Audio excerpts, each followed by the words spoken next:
Hello, and welcome to Seraphim's latest LinkedIn Live event.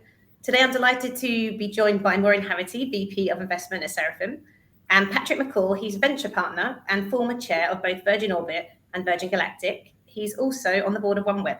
Hi, Patrick. Hi, Maureen. Hi, Leah. Hi, guys. Thank you for joining me today. Today, we're going to be asking both Maureen and Patrick their thoughts on the 2023 outlook for the space sector, and find out which sectors are likely to see both the biggest technological breakthroughs and strong investment numbers. We'll find out what's exciting them and what's on the horizon. We'll take questions from the audience throughout, but also we'll take some at the end. So please keep your questions coming in throughout the whole webinar. So Maureen, I'll go to you first. In the second half of 2022, we saw growth stage funding rounds reduced due to economic uncertainty. We're predicting some big rounds to close later this year. Why do you think this is, and what's changed? It's a great question. Frankly, I think it's because companies are going to have to raise. Companies that are at a growth stage, basically in general, tended to raise very large rounds at the end of 2021. So if they could avoid it, which they could because they had the funding, they could avoid it. They probably tried to avoid fundraising in 2022. What the economic uncertainty meant for companies is that if you were raising in 2022, you were seeing reduced valuations. So to avoid those kind of unpleasant terms, companies tried to hold on to 2023 a little bit in the hopes that the market would recover. It's looking like it hasn't really. So companies are going to have to raise in a challenging period. And the reason that is, of course, is that if you raise a round, it typically is only meant to last you 18 to 24 months. So they're kind of coming up to the time when they'll need to raise. So whatever the terms are, they're just going to have to probably accept them in 2023. Investment.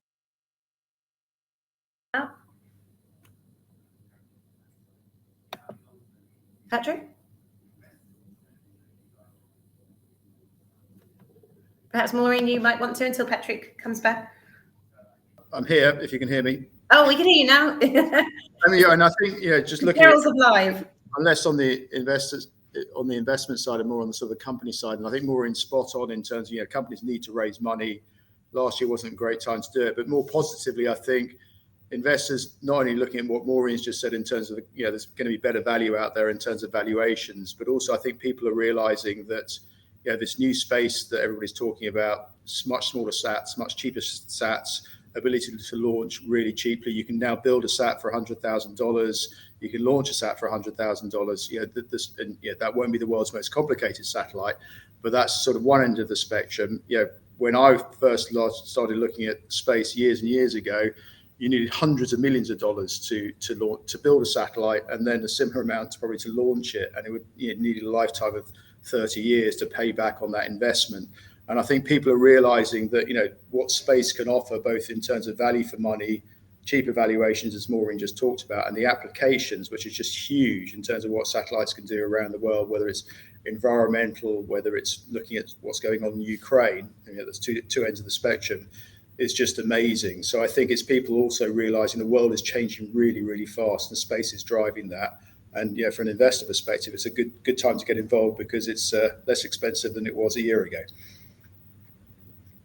Yeah, brilliant, exactly. And so we can't talk about the 2023 outlook without talking about a little bit about UK space. I think a lot of people would want to hear what's going on in the UK at the moment.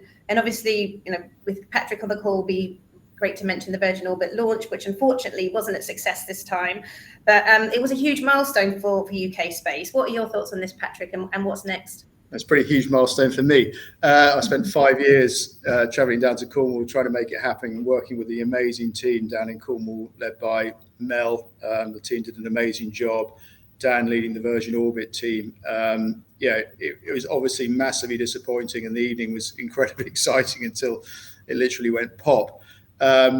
So it didn't end up as we wanted to end up, but I think, as everybody said, whether you're on the government side, the launch side, the customer side, or Spaceport Cornwall, a lot was learned from doing it. Of course, we wanted it to be a success, but in terms of being able to launch in the UK, going through the regulatory process, getting permissions, getting Cornwall, in a position where it can launch and show that it can successfully launch, a lot of boxes were ticked. So I think it's all about, as George Freeman, the Minister, said, it's all about going again as quickly as we can and building on what was learned from that.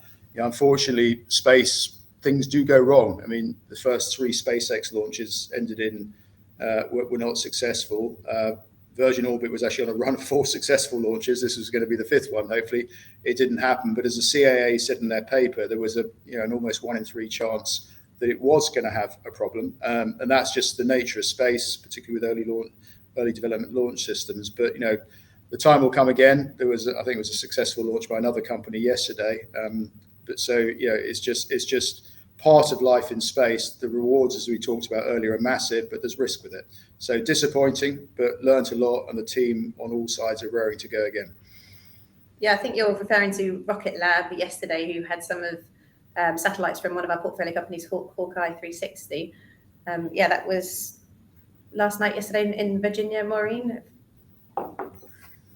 That's a really exciting launch for Rocket Lab, and congratulations to them. So that's their first launch in the US. So all their previous launches have been in New Zealand. So congrats to everyone at the team. I think some really exciting things were achieved there, including they've essentially got a launch site back up and running, wallops for commercial launches. So that's, that in and of itself is really exciting. We've got so many commercial launches right now that we're having to increase the number of launch sites available. Rocket Lab is a company that's had a failure previously, picked themselves back up and got back on track. So I'm sure that will be the case with Virgin, and congratulations to the team for everything they did achieve. And hopefully they've learned a lot and will be back on track soon. Yeah, watch this space, and maybe Patrick will let us into a secret at a later date. But so Maureen, I think Seraphim recently released our 2023 SpaceTech predictions. There's a lot in there which everyone can find on our website. But one of the things that we predicted we will talk about a lot is how SpaceTech can improve global connectivity and help reduce poverty in the kind of areas that are less connected. So it seems like some of the biggest organizations out there, like Apple, T-Mobile, and AST, are investing and trying to expand 5G connectivity through their satellites. How influential will SpaceTech be in helping to provide this global connectivity? Unmuting myself. I think it's going to be pretty fundamental. So one of the interesting things that happened in 2022 is that the standards that we use for mobile phones to be allowed to interoperate, the 3GPP standards, now include satellite connectivity. So there's now a standard way for anyone using a standard mobile phone chip to be able to communicate with satellites. Satellites now can be a cell tower in space. And in general, we see when these standards are adopted, it increases adoption of this technology. So mobile phones can do it, or cars, which actually need quite a lot of internet usage just for very, very basic things nowadays, like opening and unlocking your car.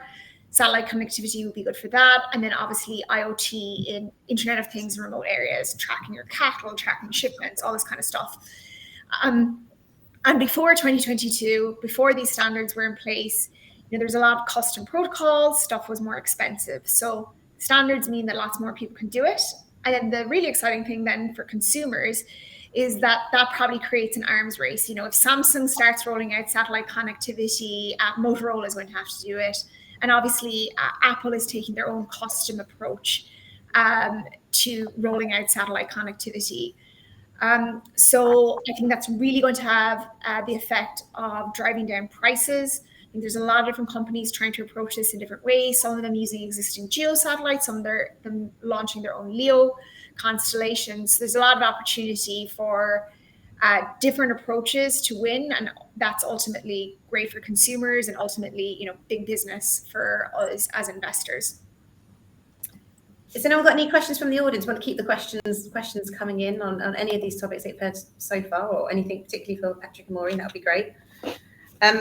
Leah, just one thing I should say, and actually I don't agree very well. I'm no longer on the board of OneWeb. I was from when it first started. But one of the amazing things when we started OneWeb, when I was at Virgin, is the fact that 4 billion people in the world don't have connectivity, which is a pretty amazing statistic when you think about it. When we all sit here today, we're all online. How can you communicate? How can you get educated? How can you run a business if you don't have the ability to get online? So the OneWeb business plan was based around enabling those 4 billion people to have access to the internet to live like us. And we talk about levelling up in the UK.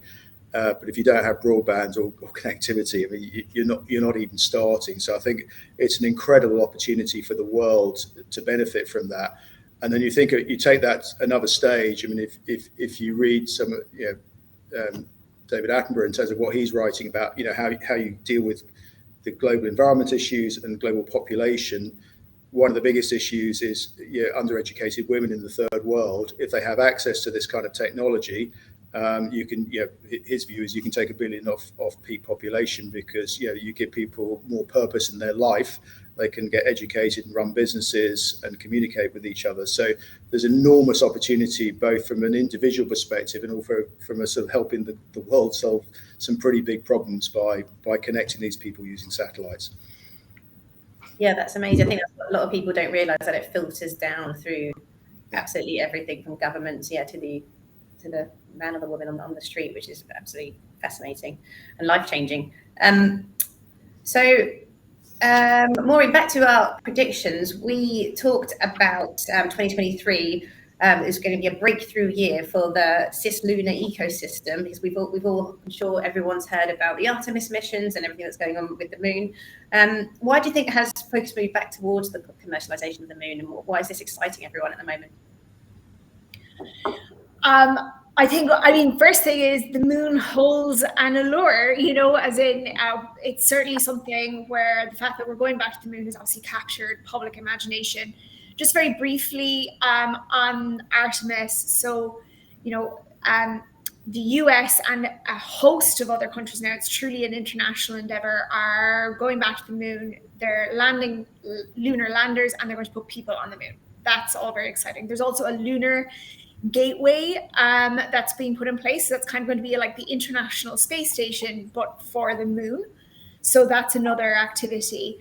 And what those two things, which are a little bit, government focus, government providing the funding for that, will mean is there's going to be, for one, frequent transport back and forth from the moon. And, we know from Leo and how Leo has changed, that frequent transport to Leo, the reducing costs getting to Leo, really opened up new business opportunities. So, one, it's possible, you can now get to the moon. So that's a factor. And then it's really a case of what are people going to do once they're at the moon? They're going to provide services to all of those lunar landers. They're going to provide energy. They're going to provide communications. And then, maybe they're going to start looking at resource harvesting as well. So it's going to be like a stepping stone to the wider solar system. I think certainly, I think the technology that they prove out, that the means of living and habitation on the moon certainly could help for further interplanetary exploration. But I think also there is interest in the moon just in and of itself as well. But some of it, I think, is once you get there, then we'll see what people do with that. So now that we're going to have this essentially enabling product of frequent transport to the moon, I think it's exciting to see what people might do. We've got a few questions coming in from the audience. Damien asks, what are emerging trends in cybersecurity of IoT devices in space? Who wants to take that one? You're on mute. Sorry. Thanks, Damien. That's a really challenging question. So first of all, cybersecurity is obviously critical for everything about the way we do our business. As soon as you become something important, then you're a target for cyber attacks at this point. Examples of cyber attacks we've seen related to space are pre-Russia's invasion of Ukraine. Viasat's ground terminal network was hacked. And that was totally disabling for Viasat. So obviously all the satellite operators right now are really heavily focused on cybersecurity, and Starlink immediately implemented upgrades to its cybersecurity for its network. I do think that as all of these networks are used more and more by militaries, commercial operators use more and more by militaries, they are going to become more vulnerable. But it seems that they're investing quite a bit in cybersecurity. So I think your question is a little bit about IoT devices on the ground and how they're going to be secure, dealing with space. Yeah. Based on that Viasat, I'm not an expert in the area. Based on that Viasat attack, I would guess the IoT devices themselves are the most vulnerable, and that would be the easiest thing to attack. So I would imagine that device manufacturers need to be focused a lot there, and certainly we know that satellite operators are focused on then protecting the satellite network. Yeah, I mean, I think my view on this, a little bit of a layman, but I have sat on boards that have had cyber attacks, and it's, some businesses have pretty much gone out of business as a result of cyber attacks. But I think legacy businesses are more exposed because of their systems, whereas new IoT type businesses, they should be well ahead of the curve because they're using new technology. So I think it's probably an opportunity for that kind of business to be better than the more legacy businesses. Brilliant, thank you. Let's quickly take another question from the audience before we carry on. Deepana asks, what are you most looking forward to from the UK space in 2023? Patrick, we'll go to you. Another launch from Cornwall to make me feel like my work is worthwhile. But I think, I'm one of the portfolio companies I work with is SatView, which I think is an incredibly exciting company, what it's doing in terms of particularly around its work it can do around environmental issues, but that's going to have its first satellite launch later this year. So I'm thinking that happened, getting into revenue generation, that's going to be really exciting. Yeah, we actually just had Anthony on our podcast yesterday, and it's going to be released tomorrow. So if you want to hear more about SatView, you can register for that. Let's go back to questions from me. So Patrick, on that note, how do you think the space in general can help solve the climate crisis or help mitigate against the climate crisis? Well, I mean, good question. There's this huge opportunity on that one. One of the reasons I've got in, at the stage in my life where I can spend a bit of time trying to sort of do some good as opposed to some of the industries I was involved in before. And I think, one of the things that attracts me to space is what it can do from an environmental perspective. So we just talked about satellite view. It can look at any building anywhere in the world, use its infrared technology and work out whether it's got an insulation problem or not. So the UK base with Grant Shapps has just announced a £7 billion program to refurbish for houses that need new insulation. SatView can tell you which address you need to go to. So what is more powerful and simple than that? You can do leveling up in different parts of the country you want to focus on. You can create jobs by employing people to do the insulation. You can reduce carbon emissions, and you can reduce people's bills. So as far as a business that is going to do good and has a great purpose, it's pretty hard to think of anything better than that. I think at the other end of the spectrum, people have heard me talk before about how I got involved around some ocean conservation I'm doing now. I had no idea, but you can look at seaweed growth from space. And I thought, well, why on earth do you want to look at that? But kelp, which you can identify from space, good places to grow kelp and where it's thriving, is 30 times more effective than the Amazon rainforest at consuming carbon. And you can use space to do that. So the world's your oyster, I think, in terms of using space to deal with the problems the world's got. I mean, we were just touching on why are we going to the moon. I sat next to Brian Cox, the famous professor who does programs at the BBC, and we were talking about why I said, Brian, do you think that space is about a billionaire's playground, or is it a place that good can be done? I obviously believe in the latter. He said, no, absolutely, Patrick. The way he sees it is very simple vision, is that the world should almost become like sort of the national park, and we outsource manufacturing to space. Now that sounds ridiculous, but actually it's beginning to happen. People are looking at mining asteroids. There's a lot of press last week around a British company that's going to look at generating solar power in space and beaming it back to the Earth.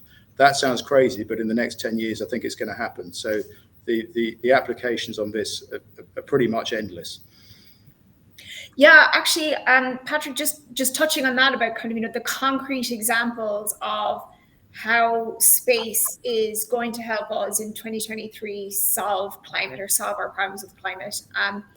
For me, as an engineer and as an investor, it's really exciting because I think there's a load of technologies that are really enabled by space, and possibly space is the only one that can do this well, that are useful for space. So NASA has demonstrated very effectively that you can manage water and irrigation and still maintain or even improve your crop yield using their satellites. There are lots of companies at this point who are doing precision agriculture, so telling you how to, when to plant, when to harvest, how to apply fertilizer using satellite data. Again, to increase crop yields. We have to get crop yields up if we're going to solve global hunger. There are, we had the thing 2 weeks ago of, oh my God, people are, fabricating their carbon credits, and they're just not useful as a tool. And there are a lot of satellite companies who are focused on monitoring and verifying that, are you actually stopping deforestation? How much carbon are you sequestering? And then there are companies that are focused on tracking emissions, so you can hunt down emissions leaks or reduce emissions. So the technology is there. The technology is endless for climate. But the exciting thing is in 2023 is having startups build really great products using those technologies that are going to be really useful. They're the best products, and marrying that with great go-to-market to solve huge problems. And then, unfortunately to say, as an investor, generate huge returns for investors as well, because they're building really successful companies. Yeah, fantastic, amazing. I think people just don't realize that what it's doing, and it's just disrupting everything on our planet already. Let's take a couple more questions. I don't know, there's another one coming on the moon. I don't know if you can take this, Maureen. Someone's curious to know a little bit more about the Lunar Gateway. Why? Yeah. The Lunar Gateway. Yeah, so first of all, I'm definitely going to say I am not an expert on the Lunar Gateway. But I think the thing is, is the Lunar Gateway a waste of time, money, and effort?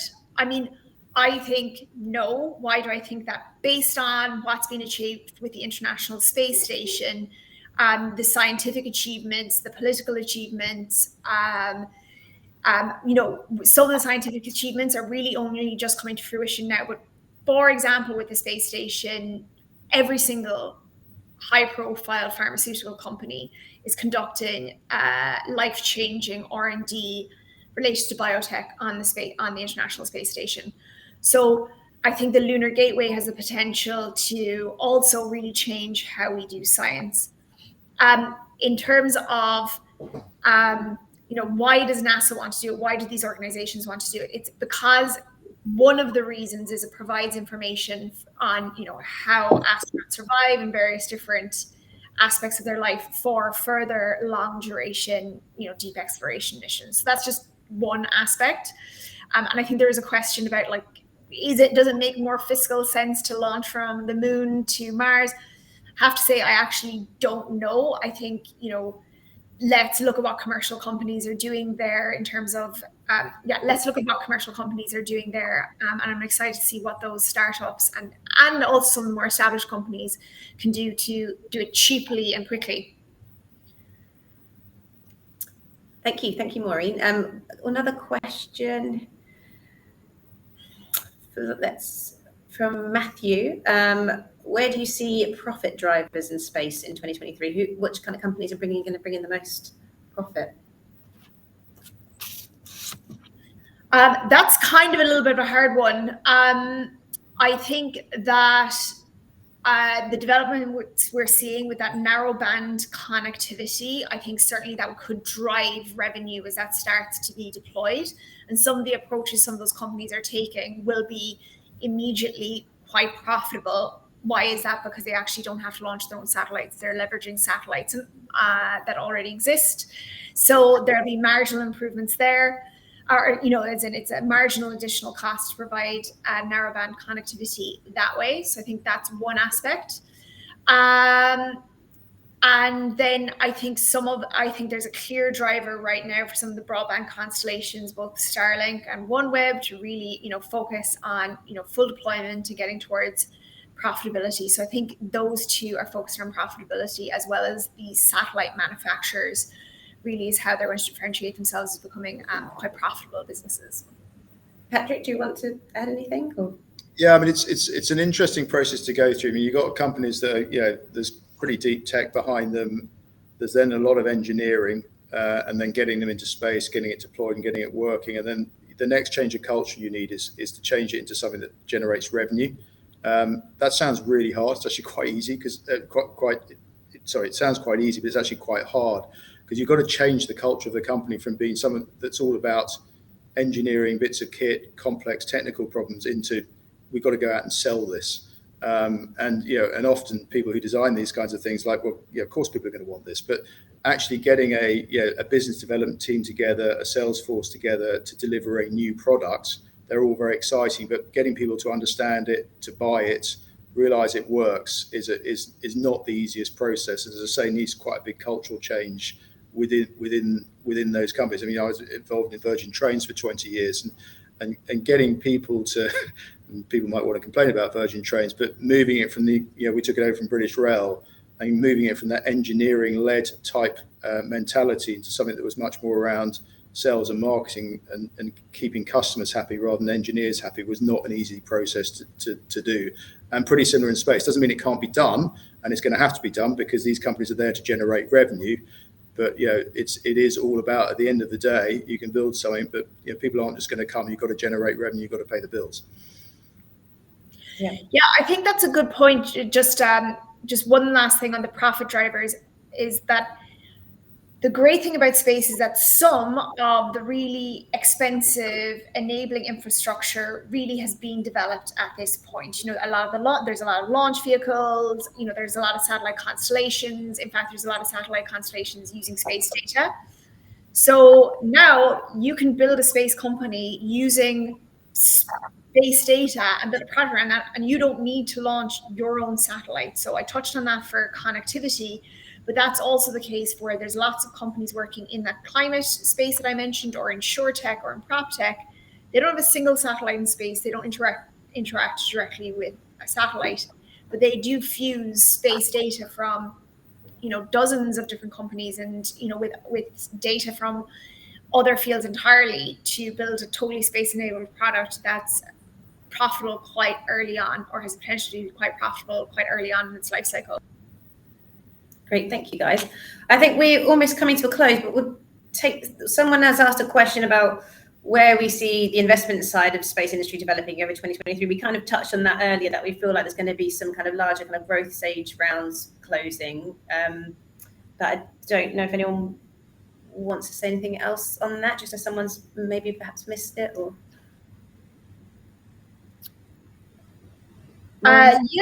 So just investment in the space sector decreased in 2022. So yes, that's true. We publish our own quarterly space index report. We're in the process of just finishing up right now. We found that space venture capital and private equity investment, we're quite strict in what our definition is of that kind of investing. We're quite strict in what our definition of space is. That it's about 25% down in 2022 versus 2021.